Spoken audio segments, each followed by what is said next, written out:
സാന്ത്വന പരിചരണത്തിനും മാലിന്യ സംസ്കരണത്തിനും AI സാങ്കേതിക വിദ്യയിലൂടെ വന്യമൃഗശല്യം തടയുന്നതിനും മുൻഗണന നൽകി 44.94 കോടി രൂപ വരവും 44.46 കോടി രൂപ ചെലവും പ്രതീക്ഷിക്കുന്ന ബജറ്റിന് ആറളം പഞ്ചായത്ത് അംഗീകാരം നൽകി. പച്ചപ്പ് നിറഞ്ഞ ജലലഭ്യതയും ഗതാഗത സൗകര്യങ്ങളും ഉള്ള ശുചിത്വസുന്ദര ഭക്ഷ്യസുരക്ഷാ ഗ്രാമം എന്ന ആശയവും ആയി അവതരിപ്പിച്ച ബജറ്റിൽ കാർഷിക മേഖലയ്ക്ക് പ്രഥമ പരിഗണന നൽകിയിട്ടുണ്ട്. ഈ ഭരണസമിതിയുടെ 5ാമത്തെ ബജറ്റ് ആണിത്.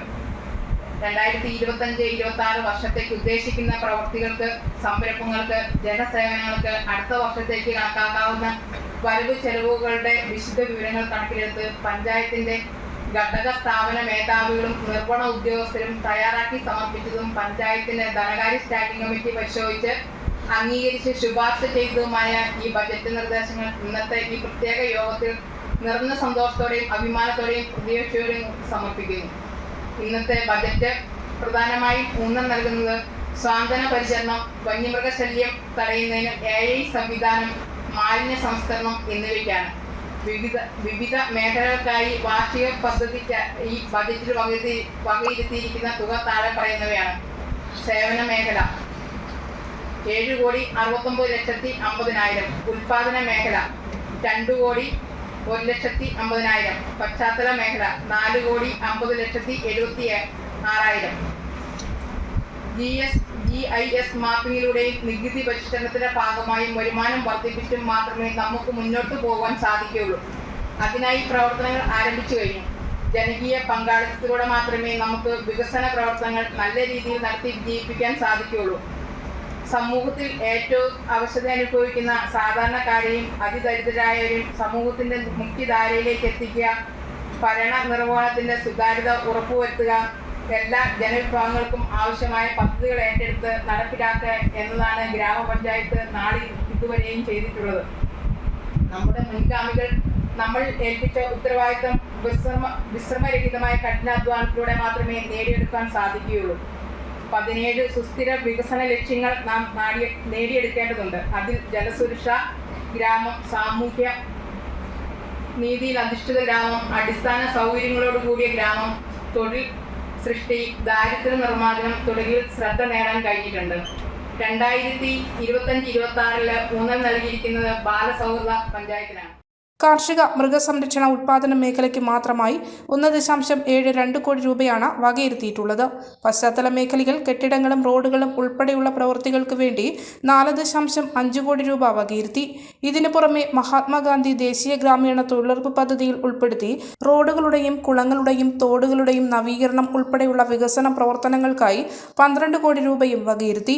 37 അംഗൻവാടികൾക്ക് പോഷകാഹാരം വിതരണം ചെയ്യുന്നതിനായി 45 ലക്ഷം രൂപയും വകയിരുത്തി. സമ്പൂർണ്ണ ഭവന പദ്ധതി പ്രവർത്തനങ്ങളും തുടരും. എല്ലാവർക്കും വീടെന്ന സ്വപ്നം സാക്ഷാത്കരിക്കുന്നതിനും വാസയോഗ്യമല്ലാത്ത വീടുകൾ നവീകരിക്കുന്നതിനുമായി 2.85 കോടി രൂപ വകയിരുത്തി. ബാലവയോജന സ്ത്രീ സൗഹൃദ ഭിന്നശേഷി സൗഹൃദ പഞ്ചായത്താക്കുകയെന്നതും ലക്ഷ്യമാണ്.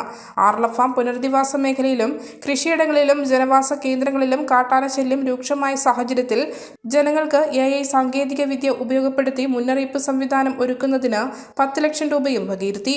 പുനരധിവാസ മേഖലയിൽ വൈദ്യുതി തൂക്കുവേലി നിർമ്മിക്കാൻ 20 ലക്ഷം രൂപയും നീക്കിവെച്ചിട്ടുണ്ട്. പഞ്ചായത്ത് പ്രസിഡന്റ് KP രാജേഷ് അധ്യക്ഷനായി. വൈസ് പ്രസിഡന്റ് KJ ജെസിമോൾ വാഴപ്പള്ളിയാണ് ബജറ്റ് അവതരിപ്പിച്ചത്. പഞ്ചായത്ത് സ്ഥിരം സമിതി അധ്യക്ഷരായ Jose Anthyamkulam, Valsa Jose, EC Raju, secretary VG Ranjith എന്നിവർ സംസാരിച്ചു. എടൂർ ബസ് സ്റ്റാൻഡിൽ ഷോപ്പിംഗ് കോംപ്ലക്സിന് 80 ലക്ഷം രൂപയും ഭിന്നശേഷിക്കാർക്കുള്ള പ്രത്യേക പദ്ധതികൾക്കായി 35 ലക്ഷം രൂപയും വനിതകൾക്കുള്ള പ്രത്യേക വികസന പദ്ധതികൾക്കായി 75 ലക്ഷം രൂപയും ശുചിത്വം, ഖരദ്രവ മാലിന്യ സംസ്കരണ പദ്ധതികൾക്കായി 1.83 കോടി രൂപയും ഇടവേലി ഗവൺമെന്റ് സ്കൂൾ കെട്ടിടത്തിനും പാർക്ക് നിർമ്മാണത്തിനുമായി 25 ലക്ഷം രൂപയും പൂതക്കുണ്ട് വയോജന വിശ്രമ കേന്ദ്രത്തിന് 10 ലക്ഷം രൂപയുടെയും നിർദ്ദേശങ്ങളും ബജറ്റിൽ അവതരിപ്പിച്ചു. ഗ്രാമപഞ്ചായത്തിൽ അധികാരമേറ്റിട്ട് 5ാമത്തെ ബഡ്ജറ്റാണ് നമ്മളിവിടെ ഇന്ന് അവതരിപ്പിക്കുന്നത്. കഴിഞ്ഞ 4 വർഷക്കാലവും നിങ്ങൾ നൽകിയിട്ടുള്ള അതിയായ പിന്തുണയുടെ ഒരു പിൻബലത്തിൽ കരുതലുമാണ് ഈ ബഡ്ജറ്റ് ഇന്ന് കരട് ബഡ്ജറ്റ് ഇന്ന് നിങ്ങളുടെ മുൻകാലെ വെക്കുന്നത്. മുൻകാലങ്ങളിൽ നമുക്കെല്ലാവർക്കും അറിയാം, ഈ ഭരണസമിതി അധികാരത്തിൽ വരുന്നത് ഒരു കോവിഡിന്റെ ഒരു വലിയ പ്രതിസന്ധി തരണം ചെയ്തുകൊണ്ടാണ്. കൂടാതെ പ്രളയം ഉൾപ്പെടെയുള്ള കാര്യങ്ങൾ, അതിന്റെ പ്രയാസവും ഒക്കെ അനുഭവിച്ച് അതിന്റെ പ്രതിരോധമെല്ലാം തീർത്തിട്ടാണ് അധികാരത്തിലേക്ക് വരുന്നത്.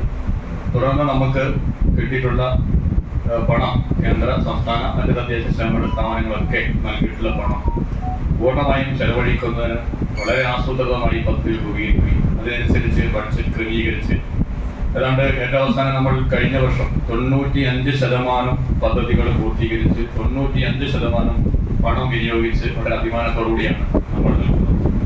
മലയോരത്തിന്റെ സ്വന്തം പ്രാദേശിക ചാനൽ എ ചാനൽ. നിങ്ങളുടെ നാട്ടിലെ വാർത്തകളും വിശേഷങ്ങളും ഞങ്ങളെ അറിയിക്കുവാൻ വിളിക്കൂ 9447691771 9074215391. നിങ്ങളുടെ നാട്ടിലെ വാർത്തകളും വിശേഷങ്ങളും ഞൊടിയിടയിൽ അറിയുവാൻ ഏജനറ്റ് ന്യൂസ് ചാനൽ സബ്സ്ക്രൈബ് ചെയ്യൂ.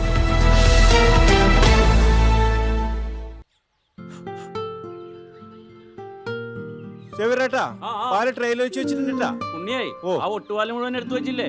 അതെന്ത് ചോദ്യാന്ന്? ആരെങ്കിലും ഒട്ടുപാലം എടുക്കാണ്ട് പോവാ? നിങ്ങളിങ്ങനെ ഒട്ടുപാലം കെട്ടിപ്പിടിച്ച് അങ്ങോട്ട് ഇരുന്നോ. എന്റെ മനുഷ്യ ഈ റബ്ബർ ഷീറ്റ് ഇങ്ങനെ കുന്നുകൂട്ടിയിട്ട് എന്തോ ഉണ്ടാക്കാനാ? എന്നെ എന്തായാലും മതി, എന്റെ ഷീറ്റിനെ കളിച്ച് എന്റെ കയ്യിൽ നിന്ന് മേടിക്കും നീ. അത് കറക്റ്റ്. പിടിക്കടാ. ഉള്ള സമയത്ത് ഇതൊക്കെ ഒന്ന് തൂക്കി വിട്ടിട്ട് കാശൊന്നും കൊണ്ടെത്താ മനുഷ്യ. MS ഗോൾഡ് പോയി കുറച്ച് സ്വർണ്ണം വാങ്ങട്ടെ. അത് യോറിന് എന്ത് ഇതിന്റെയൊക്കെ വില എപ്പോഴാ കുത്തിനെ വീഴുന്ന ആർക്കും അറിയാം മനുഷ്യ. സിസിലി ആ പറഞ്ഞത് നേരാണ് സേവ. റബ്ബർ ഷീറ്റിന്റെ വില സ്ഥായിയല്ല, എപ്പോ വേണമെങ്കിലും താഴേക്ക് പോകാം. പക്ഷെ സ്വർണത്തിന്റെ വില അങ്ങനെയല്ല, അത് റോക്കറ്റ് പോലെ കുതിച്ചുകൊണ്ടിരിക്കുകയാണ്. അങ്ങനെ പറഞ്ഞു കൊടുക്കും മാഷേ. മാത്രവുമല്ല MS ഗോൾഡിന്റെ സ്വർണ്ണ സമ്പാദ്യ പദ്ധതിയിൽ പണിക്കൂലിയുമില്ല. എന്റെ പുടിയെ MS Gold and Diamonds, Iriti, Peravur, Ramanagara, Kanagapura, the real source of purity.